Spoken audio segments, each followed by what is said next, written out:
such them. It does. They're missing out. What's the best part? Don't have to see them. Okay. So we're going to pick up, this is slide 20. So the videos we just watched definitely showing water at work. Well, there's another thing that water does besides just cause erosion. It actually can form some of our major features here on Earth's surface, and that's what we're going to talk a little about. And that's stream erosion, because streams and rivers have to be formed somehow. And that time-lapse video kind of showed how it like started eating away at the sides, and then that soil fell in, and then the water was able to transport that sediment away. Okay, so this happens by it kind of like digs out the sides, and then it kind of collapses in, and then the water washes it away, right? And so this is how the streams can become deeper, and they keep becoming wider. And so a real narrow, shallow stream is a pretty young stream. And this is what you'll see a lot of times like in the field. You'll see that temporary stream or gully or like a little ditch kind of form. And it's just kind of a temporary process, right? That because there's too much runoff. But if it becomes more long-term, that's when a stream can form.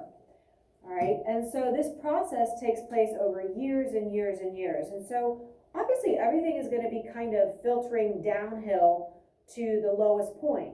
And so if that lowest point stays pretty consistent, that's going to be where that water continues to flow.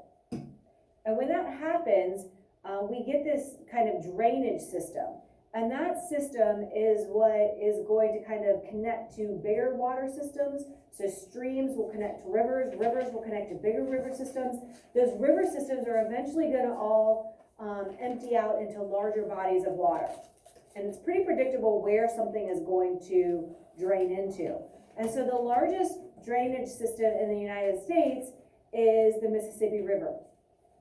Okay, and so from all of our rivers, they're feeding into the Mississippi River, and then the Mississippi River is eventually going to drain into the Gulf of Mexico. So you can see this is a pretty neat picture. Obviously here's the United States, and you can see all of those colored areas. Those are the areas that will feed into the Mississippi River. Okay, and that includes Ohio, all except for the very, very northernmost portion of Ohio. All right, so it will feed into the Ohio River. The Ohio River feeds into the Mississippi, and the Mississippi will finally eventually drain into the Gulf of Mexico.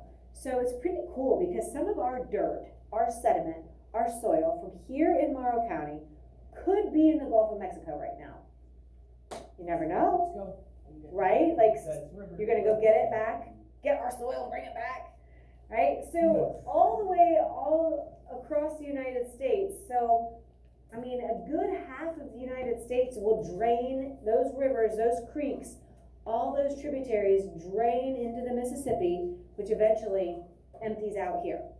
I think that's pretty cool. It's a pretty intense drainage system.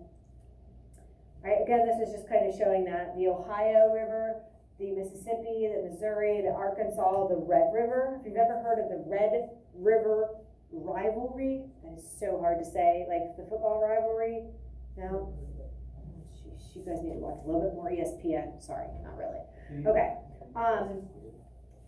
So anyways, we'll get into that then. But you can see, look how much bigger the Mississippi, once it gets the Ohio, and then the Missouri, and then the Arkansas, it just keeps getting bigger and bigger and bigger because all of this water has to like funnel into this one area, and so it keeps getting wider and wider. And again, this isn't a process that's just taking place like overnight. This has been, thousands and thousands of years in the making. Float away. Hop a ride. Good luck. Okay, so here are some stages of stream development. So we have young streams. They're going to flow swiftly, usually through steep valleys to lower areas. Obviously, you're going from high areas to low areas. I mean, that's the way rivers flow. Like, you're not going to work against gravity and go uphill, right? This is where you'll have a lot of white river, like the White Rapids. Has anybody ever been whitewater rafting? Okay, they have a lot of this in Colorado. They're in West Virginia. what is it called? The lower gorge. Ooh, there's different, what do they call it? Something about the lower gorge, upper gorge. Anyways, it's in West Virginia. It's about 4 or 5 hours from here. There's a big kind of commercialized area where they do a lot of whitewater rafting and camping and things like that. But these are going to be young, have a lot of energy. The erosion is happening faster on the bottom than it is the sides, so it's kind of cutting it deeper and deeper, and that allows that water to be kind of have a lot of energy and speed and kind of that turbulence to it. Now the middle-aged streams, if you look at this picture, you can see how the sides start to get eroded. So here it's digging deep, here the sides kind of get widened out. Okay, it's going to flow a little bit more smoothly. It starts to kind of get the sides, and this is how you get curves developing. And the reason that you get curves developing is because the speed is going to change, right? So the speed changes, and we'll talk about that more in a minute. So as the speed changes, it's going to erode where it hits the outside, and it kind of, chews that side, and that's how we're going to get some of these curves to form. And we'll talk about that. And then finally, in these old streams, this is the last stage of development. They're going to flow a lot more smoothly. They're going to be real broad. They're going to have a large, flat floodplain area. So you can see where it's kind of this olive color. This is where it's called the floodplain. So rivers have banks. They're only so high. If the water level becomes too high, they're going to overflow the banks, and that area is called the floodplain. So obviously you don't want to have buildings or homes in that floodplain area, because it's a known area that's going to flood. You realize it, you just don't build by it, okay? But there is going to be really good soil there, because think of all that soil and sediment that's being transported in that river system. When the water level rises and goes over the banks, once it slows down, it's going to drop or deposit, which is our fourth process, right? It's going to drop that sediment, and it's going to leave all that good topsoil that it's stolen from upriver, and it's going to leave it on the banks when that water retreats, all right? So there is good soil there. So a lot of times there will be crops and things that are planted, but usually having buildings and homes, not really a good idea. Those two rivers, what is it? Africa area, those two rivers? The Nile River. The Nile, and there's two rivers, Mesopotamia. Okay. Those are. Where they come, yeah. Yeah. Yeah, and you probably have talked about in social studies how they built towns and things along the Nile River, and that was their farmland, right? Good connection. Okay. Oops, going the wrong way. Okay, so the floodplain is that flat land alongside the river that often floods. And so the floodwater is going to leave behind the rich, fertile topsoil, and it's here in this light green, right? So this is showing this old, mature river, and I know that because you see all these curves and winds, all these turns and twists. So if you look back at the young rivers, right, very steep, right? Here you're getting some more banks, you're getting some more curves to it. And then finally, the mature or old stream or rivers are going to look more like this. So you should be able to identify what they look like. If I would give you a picture or three pictures, you should be able to be like, okay, that's a young, that's a middle age, and that's an old. Okay, so looking at deposition. Deposition, this is the first time we've really mentioned it. This is our fourth key term, dropping, right? But it's our third process, weathering, erosion, and deposition. Those are the three main processes that we're talking about. So deposition is the dropping of material. Whatever it may be carrying, when it gets dropped, that's the deposition process. So rivers and streams can't carry heavy sediment for long, or sometimes even smaller sediment if the speed of the water slows down. So when it has a lot of speed, it can carry the sediment with it. But when that speed slows down, then it's going to not be able to have that same energy to hold up that sediment and carry it along. If it can't carry it anymore, it's gonna drop it, all right? This also works the same way with wind. If you've ever seen a leaf, who here has seen Forrest Gump? The very beginning scene where forever that leaf is like floating along. You guys remember that scene? Maybe you didn't watch that beginning part.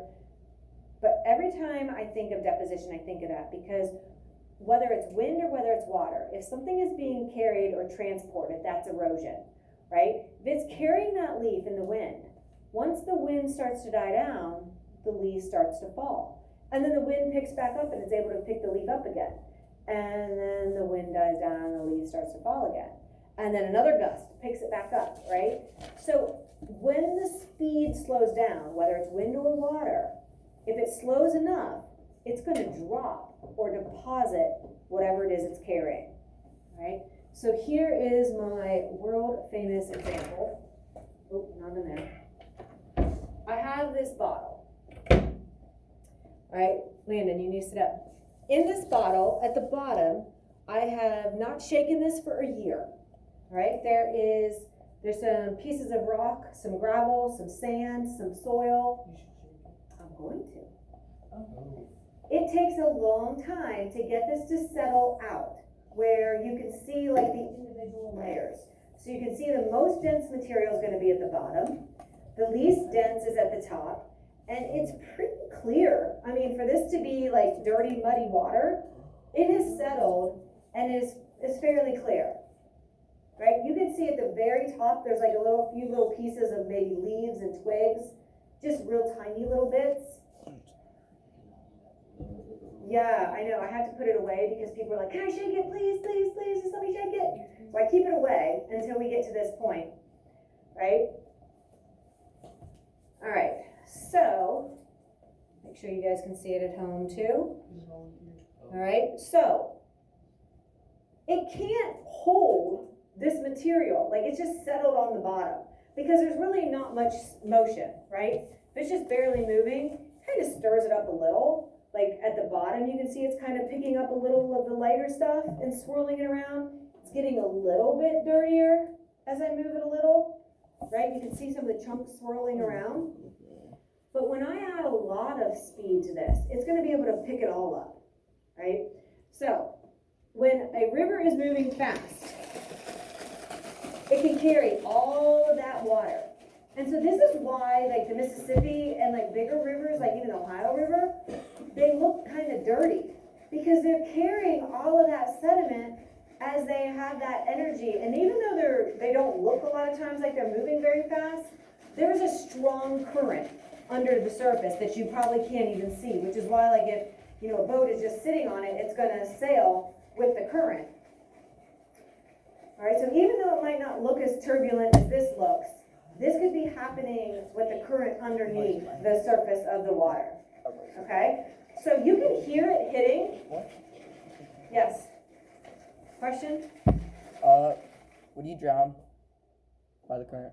I mean, it depends. Like, there's not an undertow like there is in the ocean. So, like, rivers are sometimes a little bit safer, but yeah, I mean, it can pull you under.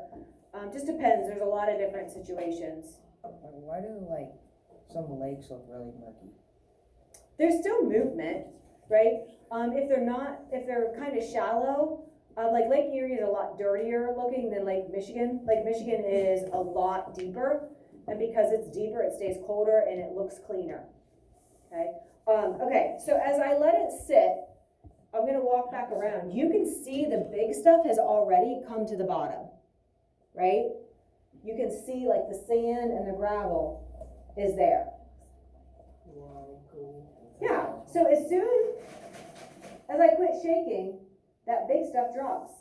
It gets deposited, which is our third process. Okay, so you can see that stuff is back at the bottom. Even though the water itself is murky and dirty, those finer sediments have been all mixed in. And next year we'll talk about how these are a solution where it's mixed in evenly. Right, so you can see the stuff Even though I just quit shaking, right, it's just back at the bottom that quick. So as soon as the speed of the water changes, if it slows down enough, it's going to drop that material. Okay? And so when the water speeds slow down, the sediments get dropped or deposited. So I want you to think of this bottle. When you're thinking of like water slowing down, the heavier stuff drops first. And so this is going to happen when a river flows into an ocean. Think about having a hose.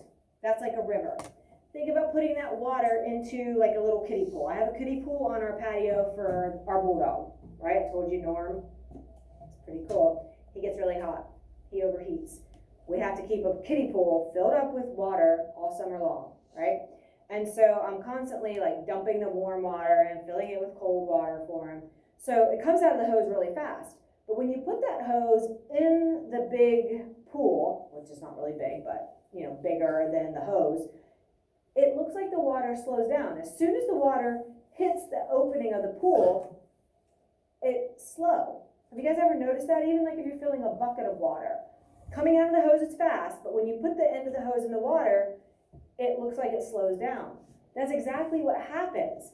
The speed slows as it goes into a larger body of water. So when a river hits an ocean, which is huge, or the Gulf, which is huge, leading to the ocean, that water speed is going to slow down. So guess what? Where that happens, you get big, huge deposits of sediment because it's flowing through the river, then it reaches into this ocean or this Gulf area, the speed slows down and it drops everything.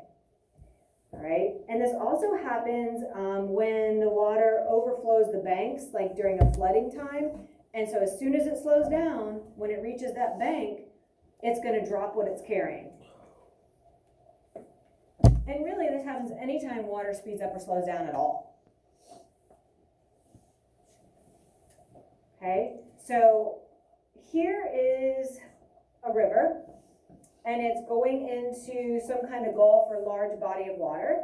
And you can see this brown murky area kind of looks like this. This is called a delta. This is where the sediment that has been carried all along this river, when the speed of the water slows down, as that river reaches the large body of water, it opens into this area and it slows down. And as it slows down, it doesn't have the force to carry that deposit or that sediment anymore, and it drops it. Okay? So just like when this slows down, instantly my big stuff gets dropped, and that's what happens. And then the water kind of pushes its way through what's dropped, and you get these little tiny little streams cutting through that deposition or cutting through that dropped soil. Again, this is like the Mississippi River behind us, and this is the ocean out here. And so the Mississippi River is flowing, flowing, flowing, and then it hits this Gulf area, and it just spreads out, and it slows way down. That sediment then gets dropped, and it produces these deltas. Okay, so the sediment is left after the water empties into the ocean and forms these triangular kind of shaped deltas.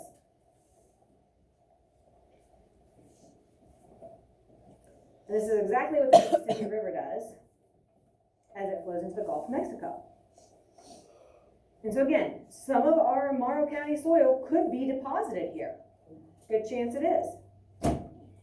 After Hurricane Katrina in 2005, the deltas totally changed because this got so mixed up, and it's not like solid land. You can see like patches of green because this is really rich soil. So if it reaches above the water level, then it's going to form these like temporary little islands, but they're not stable. Like nothing is built on them because in a big storm, it's just built off of that soft sediment that got deposited. So it's not real stable.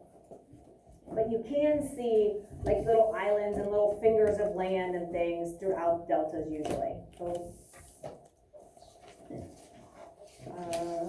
sorry. There we go. All right, so this is before Hurricane Katrina. You see all this grassy area as part of the delta? Now look, it has totally changed the way it looks because all of this is not stable. And so when the hurricane came through and it turned all that up, you know, it was able to kind of change those deposited areas, and it looks quite a bit different after the hurricane went through. Okay. Let's stop there. So we'll start with some backtrack videos to refresh ourselves on what we talked about today with our videos tomorrow, and then we'll get into Glacier.